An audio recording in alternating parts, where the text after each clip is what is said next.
எல்லாருக்கும் வணக்கம். நான் உங்கள் சபரி டூரிசம். இப்போ நம்ம பார்க்க போகிறது வந்து கால்நடை விவசாயத்தை பற்றி. வாங்க வீடியோக்களை போகலாம். இந்தியாவில் முதல் கால்நடை கணக்கெடுப்பு எந்த ஆண்டு நடத்தப்பட்டதுன்னா 1919. இப்போது கால்நடை விவசாயம் அதிகம் பண்ணுற ஒரு மாநிலம் பார்த்திங்கன்னா தமிழ்நாடு, கேரளா. தமிழ்நாட்டில் வந்து மோஸ்ட்லி புதுக்கோட்டை, சிவகங்கை, ராமநாதபுரம் அந்த வறட்சி மாவட்டத்தில் எருமை மாடுகள், பசு மாடுகள், வெள்ளாடு, நாட்டாடு, செம்மறியாடு, நாட்டுக்கோழி, வாத்து, பன்றிகள் போன்ற கால்நடை விவசாயத்தில் லாபம் பார்க்குறாங்க. குறிப்பாக தென் மாவட்டத்தில் கால்நடை விவசாயம் முக்கியத்துவம் கொடுக்குறாங்க.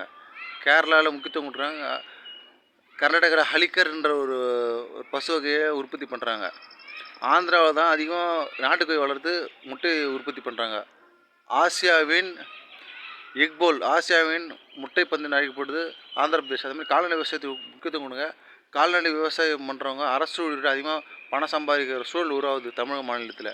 மறக்காம லைக் பண்ணுங்கள், ஷேர் பண்ணுங்கள், சப்ஸ்கிரைப் பண்ணுங்கள். நம்ம சேனல் சபரி டூரிசம் 1995.